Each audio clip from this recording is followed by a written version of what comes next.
Welcome to the Learn Tarot with Moxxie podcast, where you can learn to read the tarot for yourself and for others. Here we look at the tarot from all angles, and I share the very best ways to use it to work through past trauma and create the life that you love. So join me.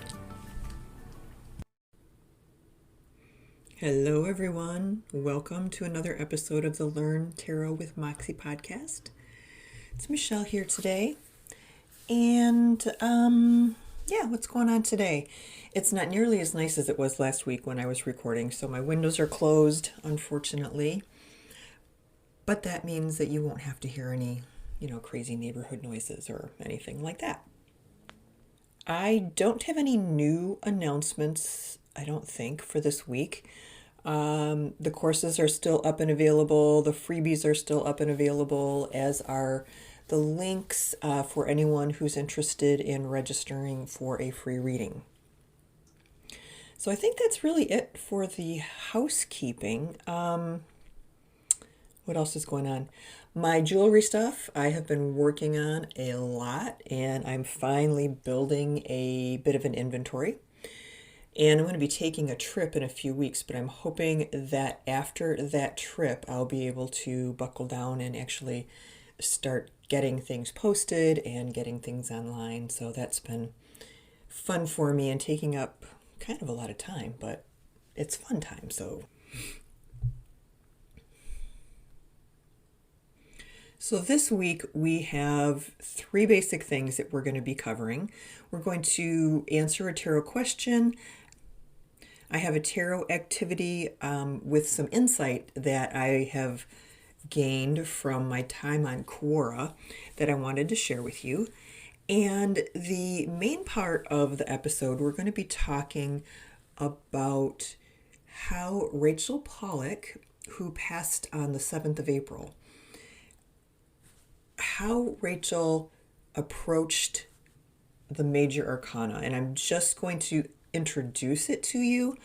I've talked a little bit about it here and there before, but in honor of her passing, I wanted to share that information with you. And like I said, it's just putting our toes in the water, but after we have this basic information, then I can start to expand on that. I've tried to keep the podcast thus far very beginner friendly, but I'm feeling like we've covered most of the beginner basics. And if you have anything that you feel you'd like to have covered that I haven't, please send me a note. But I think we're going to start moving slowly into a little bit more involved or advanced topics. Not like boring, dry, involved, but just a little bit deeper dive into what you can do with the tarot. This week's question I thought was an interesting one, and I'm hoping that when I read the question, you're going to just immediately answer it yourself in your head. But because we have new people here on a pretty regular basis, I'm just going to throw this one out there. The question is, does the tarot provide an exact solution to a problem?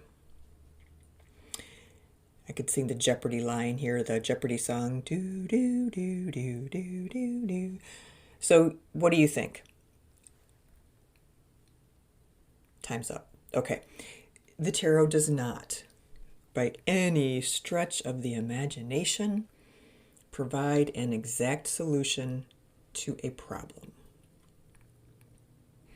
If you're looking for an exact solution to a problem, I recommend you take a look at something more along the lines of a pendulum.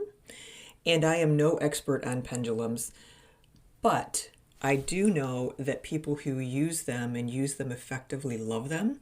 And with a pendulum, you can ask for a definitive yes or no answer.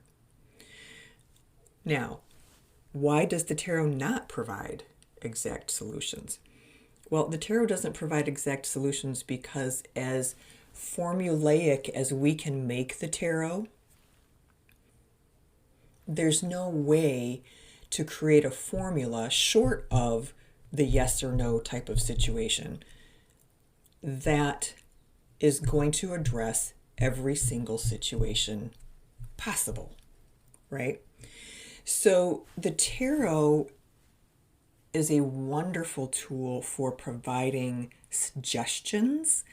It's a great tool for showing us what might be coming our way, how things are trending, where things are trending, for providing insight into problems that we have so we can answer our own questions. But it is not and should not ever be used as a definitive question answering tool. And while that can be a little bit frustrating, especially for people who are just getting started with the tarot and are still under the impression that it's going to be a tool for answering questions without doing the work,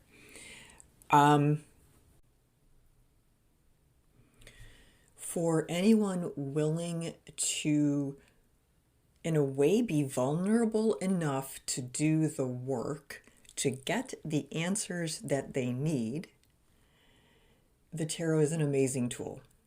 But you're only going to get out of it what you put into it, and yada yada. You've heard me talk about that a million times. But basically, the tarot is a fantastic tool for looking inside, for doing personal shadow work, for all of those things. But if you want a tool to just simply tell you what to do, then like I said, I suggest moving on and in looking at something like the pendulum. Now I want to talk about a question that I posted on Quora. And the question was basically just designed to spark conversation. And it was similar to one of the questions that I ask here all the time, which is, what 3 cards of the tarot illustrate blank, blank, blank, or ... And this time, the question was, what 3 tarot cards would you choose to represent the current political climate in the United States, and why? Now, what I'd like you to do is consider pausing the audio, grabbing your deck, and choosing your own 3 cards. Or if you know the cards well enough that you say right off the top of your head, you know which cards that you would choose, then just jot them down, okay? So just take a minute and do that, and then come back. Okay, have you got your cards? All right, sweet.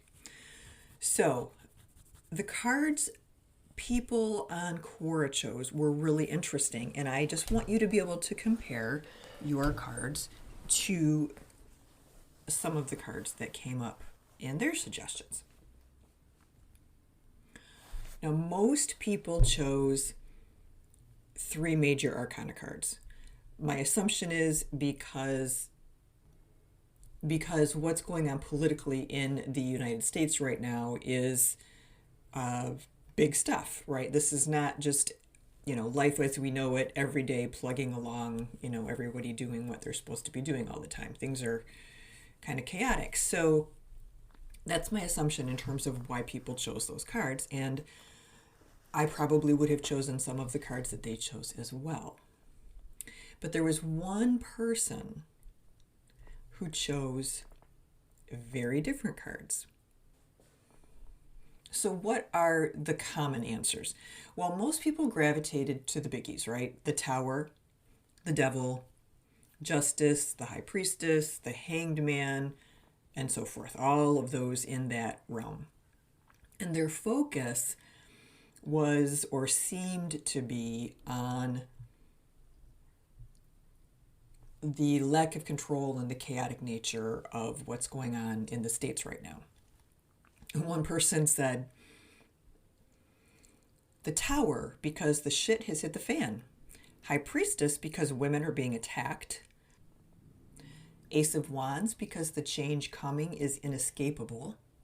And I would add a fourth, the Hanged One, because of all of our suffering trying to adjust and adapt. I like that answer. Okay. Somebody else had a more specific answer, but they stayed in this realm, right? This person said the Tower. This card represents sudden upheaval and destruction. The current political climate in the U.S. is marked by unexpected events. And she talked about the Capitol on the 6th, which has continued, to cause chaos and destruction. And she went on and talked, about what's going on, truthfully, from a liberal perspective, which is fine, wonderful. I'm right there with her. About what's going on. It feels like to this person, things are just crumbling. Like we got too big for our britches and things are just falling apart.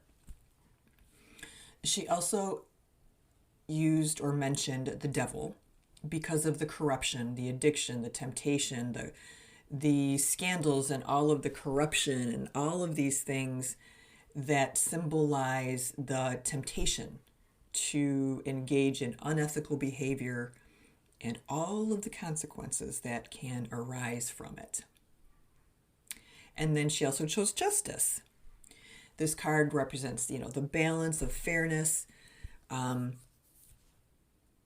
She says that the present is marked by a lot of controversy, a lot of division, and the justice card could symbolize the need for a fair and balanced approach.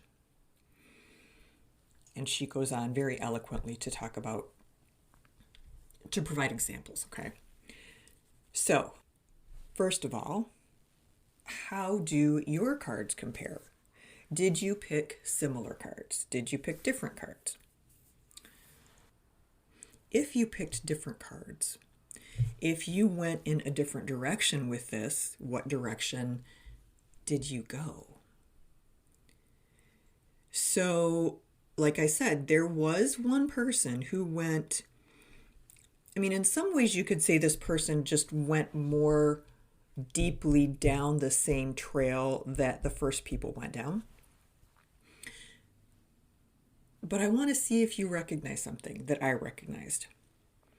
So this person made a very short and sweet comment, but it was very impactful. The Three of Wands, the Eight of Swords, and the Page of Pentacles. These cards show an America under threat by a reactionary and restrictive ideological straitjacket reflective of extreme judicial activism. However, thankfully, these cards also show bottom-up ground roots activism and acting successful counter stories to the judicially imposed totalitarianism. Oh my God, I love you guys. Okay, so this person essentially said the same thing in a different way, right?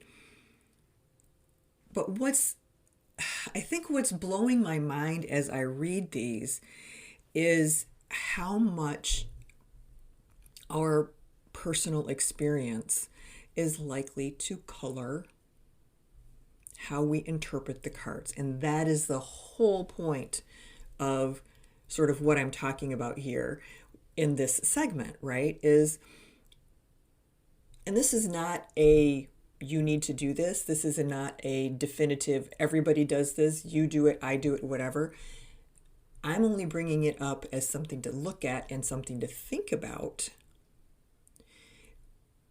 Because quite honestly, it wasn't this clear to me. It didn't really even occur to me this way until I looked at it from this perspective.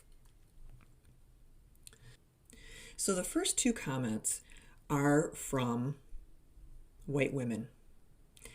And clearly they're from liberal white women, talking about women being attacked, talking about, the chaos and the the chaos and the destruction that's evident, the the corruption and all of these things that I'm struggling with how to articulate this. I think what it comes down to, and I hope this doesn't piss people off or turn you off politically, but I'm going to say it anyway because, right, we're all about authenticity.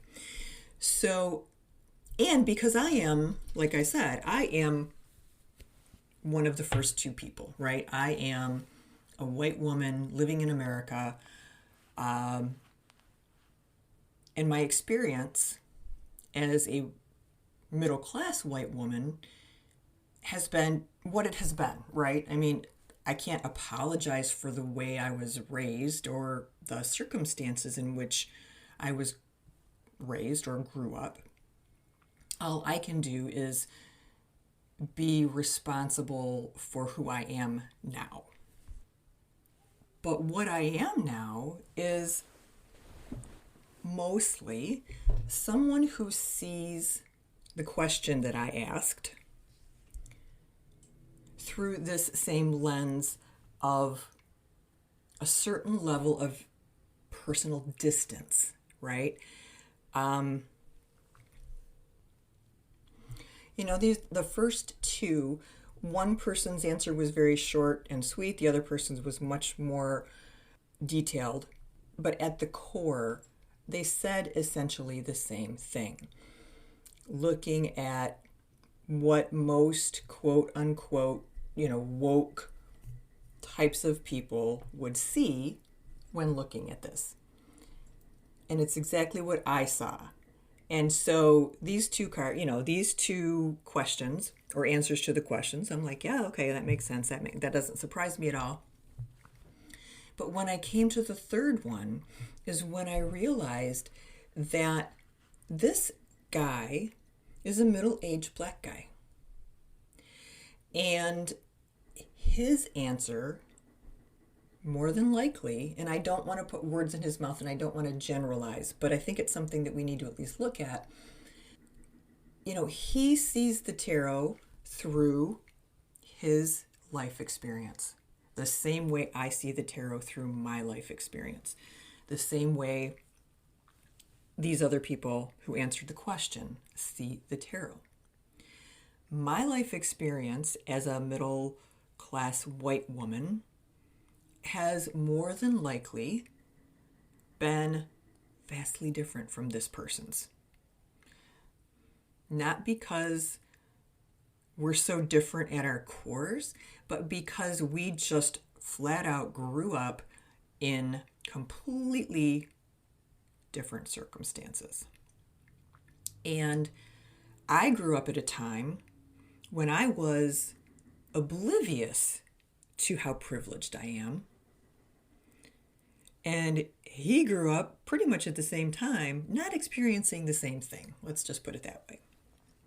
So my whole point in bringing this up is to just bring to light the differences and the imprints that have been made on us by society, by our personal history, by our cultural history, by our neighborhood, however, all of those things are going to impact how we see the tarot.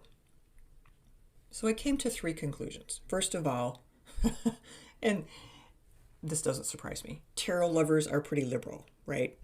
Not a big surprise.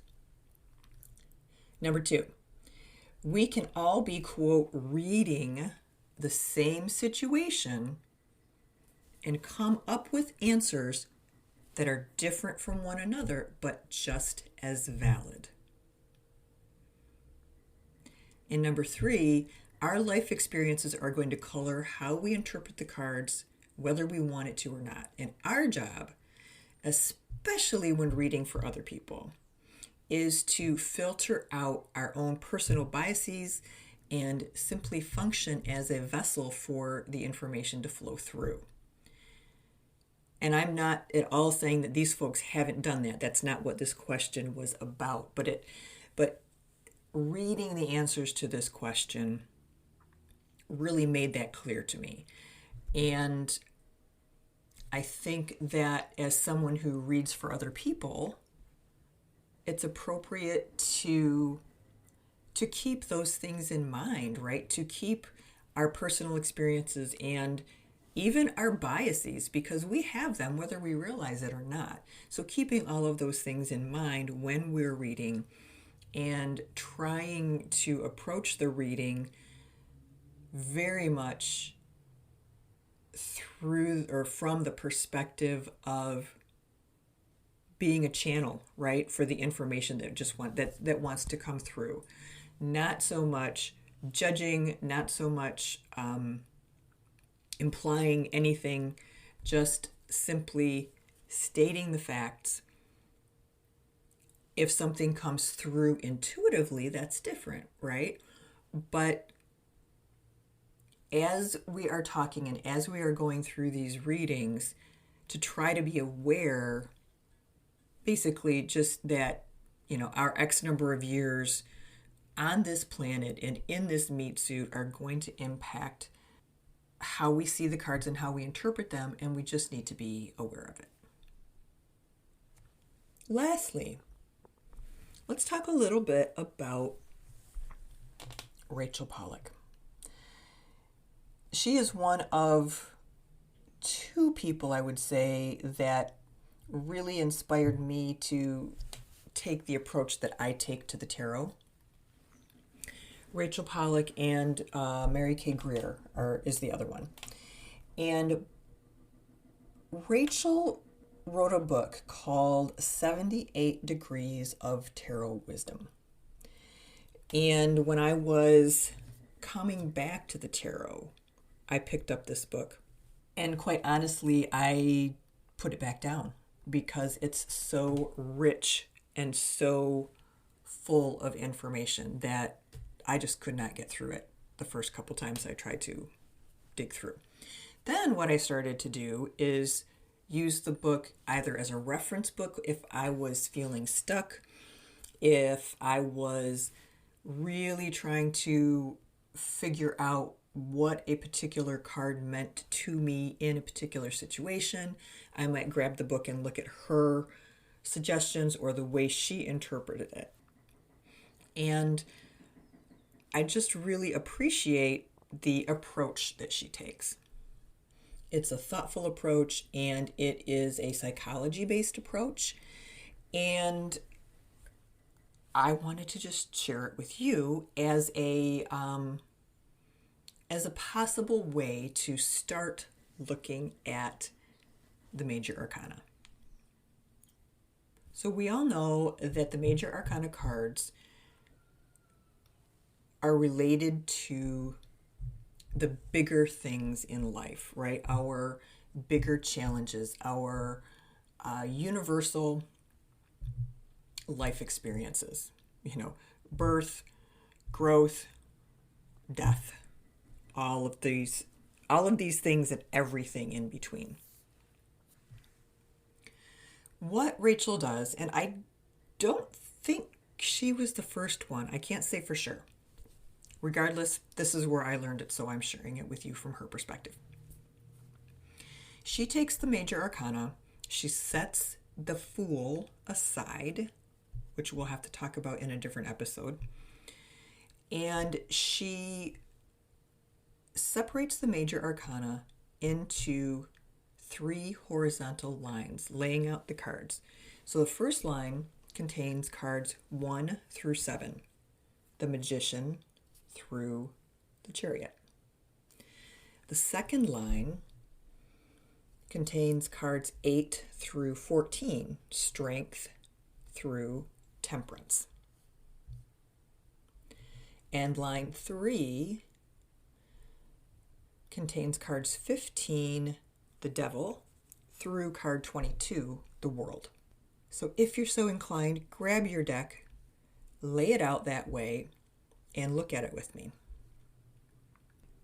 By splitting the cards up into these 3 lines, what this allows us to do is look at the cards as dealing with three distinct areas of human experience.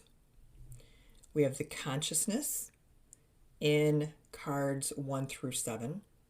Consciousness is the concerns about outer life. We have the subconscious in line 2, which is looking inside.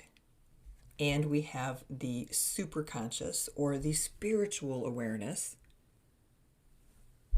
in the third line. The devil to the world.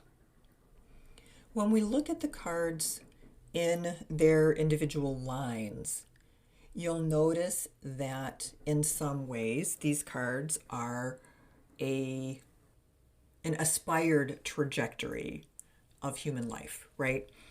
We start out the first line, we all deal with love and social authority and education, concerns about what society thinks about us, and all of those types of things. The basic things that consume most of our thoughts and most of our time. What we're doing, how we're functioning, how we're interacting in our day-to-day life.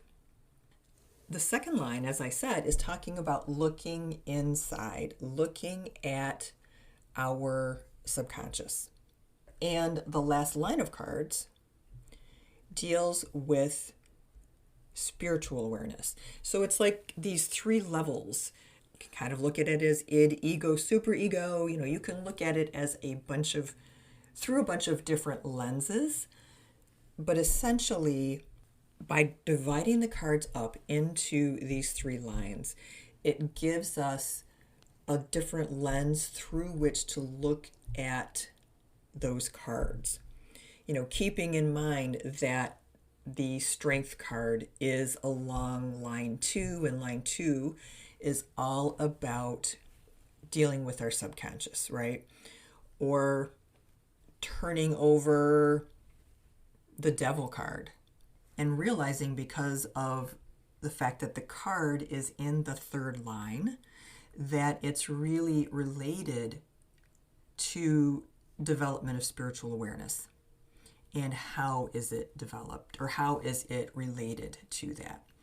So this is a very basic introduction to a large topic. But by having a couple different ways of viewing the cards, when you get stuck, you can do a little bit of problem solving. Sometimes we look at a card and we draw a blank. And then what's left to do, right? Then we've got to figure out what that card is, why it's there, what it's doing there, what it means, yada, yada, yada. So that's when we can start to pull up things from the memory bank. Okay, it's a major arcana. That means that it's a big deal card, right?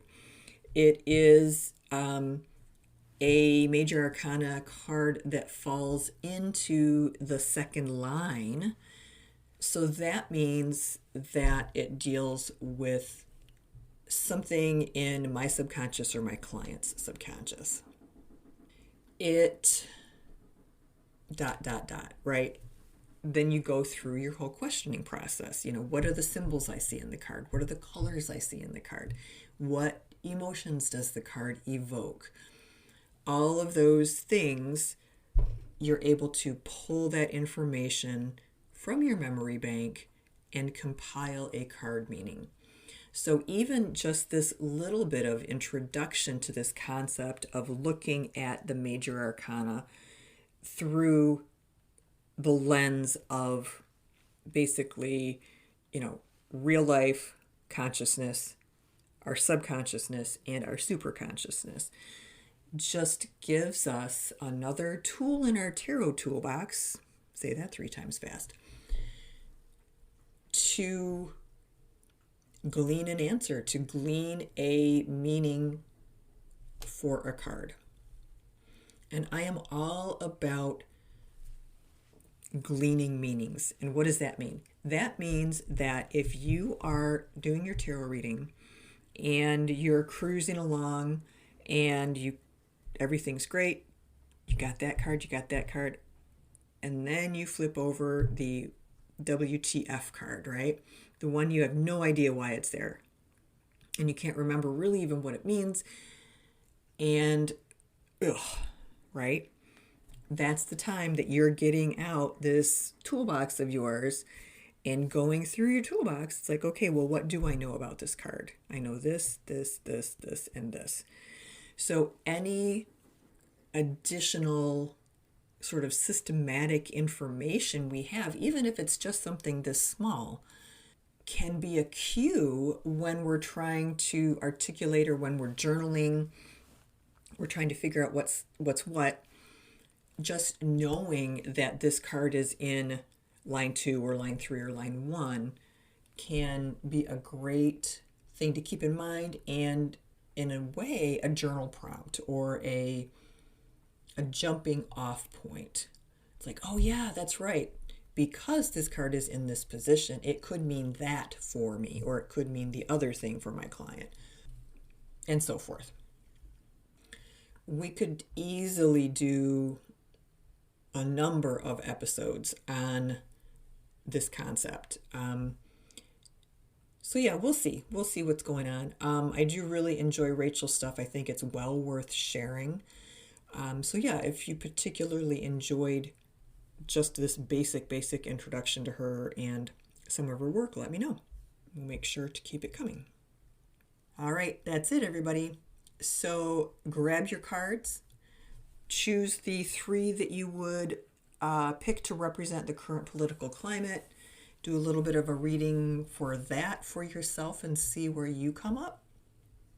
And grab your cards and divide them into the 3 lines and just start to look at what's there. Of line 1, Rachel says, in many ways, the world we see mirrored in our novels, films, and school is summed up by the first 7 cards of the major arcana. A person can live and die and be judged by the success of everyone around him or her without ever going beyond the level of the chariot. Many people, in fact, do not reach that level at all. So here again, she's using the tarot, but she's talking about psychology. That, different people end up on different levels of Maslow's hierarchy. We all end up on different levels of we all do our best and we end up where we end up. Some people end up, the gurus of the world, and other people are just, we're still slogging along trying to do our thing, but we're working at it. Of line 2, the line that focuses on our subconscious, Rachel says, modern depth psychology concerns itself with the second line of trumps and with their symbols of a hermit-like withdrawal into self-awareness followed by a symbolic death and rebirth. The angel of temperance at the end represents that part of ourselves which we discover to be essentially real after the illusions of ego, defensiveness, and rigid habits of the past are allowed to die away. So yeah, take a look at your cards and look at them from that perspective. And then take a look at line 3, and this is what she says about line 3. These 7 cards depict a confrontation and finally a unity with the great forces of life itself. The other cards, formerly seen as so important, become merely preparation for the great descent into darkness, the liberation of light, and the return of that light to the sunlit world of consciousness. So I encourage you or invite you to grab your cards, lay them out in these 3 lines, and even with these just short, brief descriptions that I've provided you, take a look at the cards through this lens and see what other insights you might be able to come up with on your own. All right, everybody, that is it for this week. Next week is our 2-card reading for the month of May week already. My gosh. And yeah, that's about it. So I hope that you have fun with these tarot activities this week. I encourage you to do them, to grab your journal, to really put some time into just playing around, and exploring, because that's how you're going to really integrate the tarot card meanings. All right, have a fantastic week. I hope that the spring weather is lovely wherever you are, and that, the universe is going your way these days. All right, take care, everybody. Be well. Be kind. Take care. I'll talk to you next week. If you enjoyed this episode of the Learn Tarot with Moxxie podcast, please remember to like, subscribe, and comment. It helps other people find us when you guys are vocal about who we are, what we are, where we are, and what we offer. Remember too, if you want to submit a question for a tarot reading, you can sign up on the Moxxie website, and there will be a link in the show notes for you below. Those questions are questions that I will consider for using as example readings during podcast episodes. Of course, everything is 100% confidential. There will be no hints or tips about who you are, but it would be a way for you to get a question answered by me and share a learning experience with everyone else. So if you are interested in doing that, in that free reading, please head on over to the Moxxie website where you can sign up. And again, there will be a link in the show notes below. Remember too that the website has a ton of resources and freebies that are available to you that will help you on your tarot learning journey. And lastly, if you want to stay up on the nitty-gritty of what's going on at Moxxie, I invite you to be a free member of the Moxxie community. You just need to pop over there, sign up. I know that we don't always catch every single episode, and signing up will mean that when there is a new course announced, you will hear that. When there is a new blog post that I am particularly pleased with, I will send that as well. You have my word that I am not an over-emailer, because I really do not like over-emailing, and I don't like reading through tons and tons of emails that just seem to be sent for the sake of being sent. So I promise I will not do that to you. So those are some ways to stay connected with Moxxie, and ways that I invite you to join the community. All right, you take care, have a wonderful week, be kind, and I'll talk to you soon. Bye-bye.